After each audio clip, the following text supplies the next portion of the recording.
Hello everyone, आज है 20 अक्टूबर और आज इस वीडियो में हम बात करेंगे अदानी पावर के बारे में। 120 रुपए का शेयर है, तकरीबन 3% की आज भी गिरावट देखने को मिली है। और देखिए, मार्केट में काफ़ी ज़्यादा सेलिंग प्रेशर देखने को मिल रहा है। पिछले 3 दिनों से लगातार मार्केट आपको कहीं ना कहीं परेशान करता हुआ नजर आ रहा है।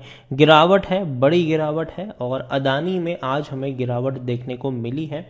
और टाटा में तो भैया बहुत बड़ी गिरावट कल के दिन में देखने को मिली थी। आज थोड़ी कम गिरावट आई है, इवन अपने आप को मैनेज कर रहा है टाटा ग्रुप। लेकिन अदानी की अगर हम बात करें तो 120 रुपए का अदानी पावर का शेयर है, 3% के आसपास की गिरावट है। वीडियो में डिस्कस करेंगे कि खरीदने का मौका है या फिर बेच के निकलना चाहिए। वीडियो को शुरू करो उससे पहले अगर आपने अभी तक चैनल को सब्सक्राइब नहीं किया है तो प्लीज़ अभी इसे सब्सक्राइब कर लीजिए, क्योंकि आगे भी बहुत सारे वीडियोस हैं जो आपको काफ़ी ज़्यादा हेल्प करेंगे।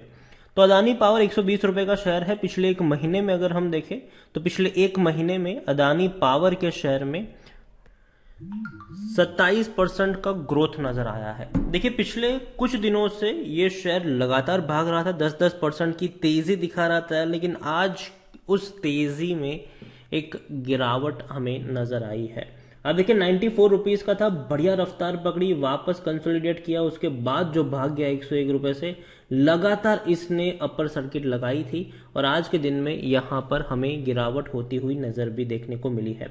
एक साल में देखें तो पिछले एक साल में अदानी पावर में 240% का ग्रोथ नजर आया है। देखिए, 35 रुपए का शेयर था और डेफिनेटली मेरी यहाँ पर बाइंग की रिकमेंडेशन थी जब ये शेयर 35 रुपए के करीब ट्रेड कर रहा था, उससे भी जब ये नीचे ट्रेड कर रहा था।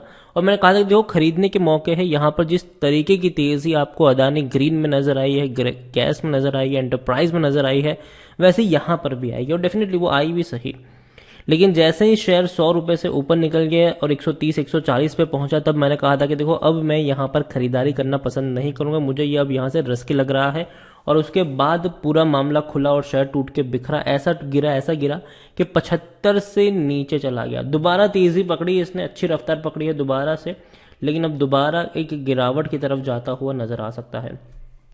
देखिए, अदानी पावर की अगर हम बात करने जाए तो लार्ज कैप शेयर है, 46,000 करोड़ के आसपास का मार्केट कैप है। एनएससी में देखें तो 2 करोड़ के आसपास का इसका वॉल्यूम भी नजर आया। अच्छी क्वांटिटी में शेयर खरीदारी और बिकवाली यहां पर हो रही है। अदानी पावर के बारे में देखें तो 38% लोग कहते हैं according to money control user कि भैया बेचो और निकल लो यहां से, जबकि 61% लोग खरीदने की सलाह दे रहे हैं, 1% लोग होल्ड करने की बात कर रहे हैं। अदानी पावर अगर देखा जाए तो रेवेन्यू में कोई उतना बड़ा उछाल नहीं आया है कि शेयर इतना ज्यादा भाग गया। जबकि प्रॉफिट भी अगर हम देखें तो हालांकि प्रॉफिट में आपको एक 2021 के फाइनेंशियल ईयर में 1270 करोड़ का प्रॉफिट देखने को मिल रहा है, लेकिन ये वन टाइम प्रॉफिट था। जबकि 2022 के Q1 की अगर मैं बात करूं तो कंपनी को मुश्किल से सिर्फ 12 से 13 करोड़ का ही प्रॉफिट हुआ है। यहां पर देखें तो उससे पहले लगातार लॉसेस ही हो रहे थे, नुकसान इनको झेलना पड़ रहा था। लेकिन उम्मीद करते हैं कि यहां से चीजें बदलती हुई नजर आ सकती है। और देखिए, और यहां पर सब कुछ लाल निशान में है अकॉर्डिंग टू टिकर टैप। लॉन्ग टर्म में अच्छा रिटर्न नहीं दिया है, डिविडेंड पे नहीं कर रहा है, खरीदने का सही मौका नहीं है क्योंकि शेयर ओवरबॉट जोन में है। रेड फ्लैग नजर आ रहे हैं, यहां पर चीजों को समझिए। होल्डिंग्स की अगर हम बात करने जाए तो जो होल्डिंग्स इसकी नजर आई है वो कुछ इस तरीके से है कि गेम यहीं पे था, प्रमोटर की होल्डिंग और एफआईएल्स की होल्डिंग। म्यूचुअल फंड और डोमेस्टिक वालों ने भैया दूर से ही सलाम किया था, हम तो यहाँ पे नहीं पड़ेंगे, ये उन्होंने बोल के रखा था और उन्होंने खरीदारी की भी नहीं है। तो जो बड़ी खेल था वो यही था कि 75% प्रमोटर के पास और 17-18% एफआईएल्स के पास, मार्केट में ज्यादा क्वांटिटी थी ही नहीं। तो जाहिर सी बात है कि मैनिपुलेट करना आसान था और काफी ज्यादा मामले चले भी हैं इनके ऊपर और चल भी रहे हैं अभी के दौर में। और अदानी पावर, देखो, पहली चीज कंपनी बड़े ग्रुप से बिलोंग करती है, तो ये मैं मानने को तैयार नहीं हूं कि कंपनी बर्बाद हो जाएगी। कोई ना कोई भैया रास्ता निकाल लेगी ये कंपनी, इतने बड़े ग्रुप की कंपनी है, कोई बर्बाद होने वाली कंपनी नहीं है। कुछ दिनों की पेन है, कुछ दिनों का पैनिक है, दोबारा ये दौड़ना शुरू करेगा और दोबारा ये रफ्तार पकड़ता हुआ नजर आएगा।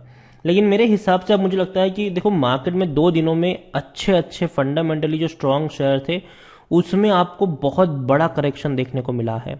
ठीक है, तो लोग क्या करेंगे अब कि भैया अदानी पावर और बाकी के शेयर जिसमें अच्छा प्रॉफिट उनका बन चुका है, तो वो क्या करेंगे, देखो मार्केट आने वाले समय में थोड़ा और करेक्ट होगा, ये हर कोई जानता है, खास करके दिवाली के बाद। ठीक है, तो लोग क्या करेंगे कि जहां पे अच्छा प्रॉफिट मिल रहा है खा सके ऐसे शेयर्स में जो फंडामेंटली उतने ज़्यादा स्ट्रांग नहीं है। और अदानी पावर डेफिनेटली फंडामेंटली उतना स्ट्रांग नहीं है ये, compare to other power company की अगर मैं बात करूं तो फंडामेंटली उतना स्ट्रांग नहीं है।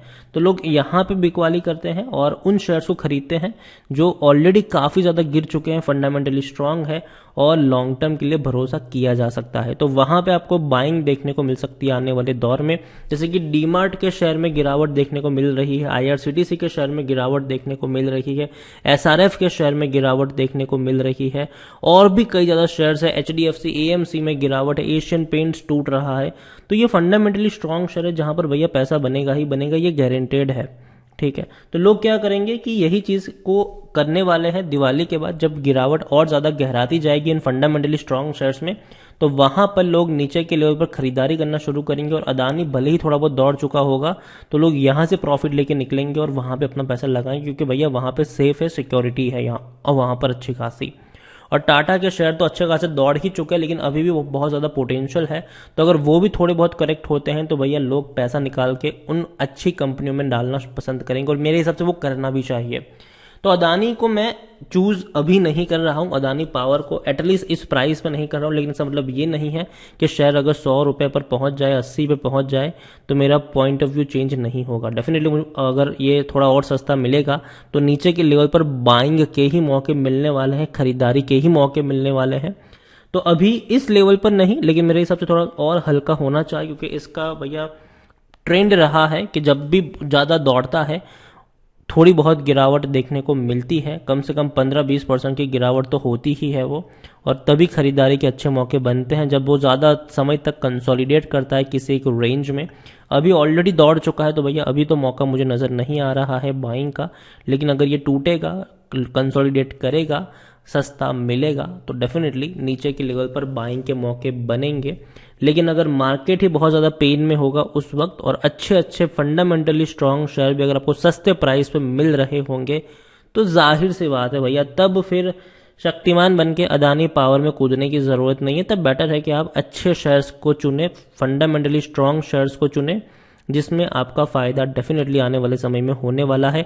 और देखिए मार्केट में पेन है अभी के लिए, और ऐसे पेन में अच्छे शेयर्स को ढूंढना जरूरी है, उन शेयर्स को ढूंढना जरूरी है जो सस्ते कीमत के ऊपर अवेलेबल है। तो नजर रखिए यहाँ पर, और जल्दबाजी करने की अभी जरूरत नहीं है। मार्केट में कई सारे मौके मिलने वाले हैं और मार्केट आपको अच्छे खासे मौके देने भी वाला है। तो वीडियो को यहीं पे एंड करूंगा। पसंद आया हो तो लाइक करो, शेयर करो। चैनल पर अगर आप पहली बार आए हैं तो प्लीज़ सब्सक्राइब करें। और अदानी पावर के बारे में आप क्या सोचते हैं वो भी आप मुझे कमेंट में लिखकर बता सकते हैं। Thank you.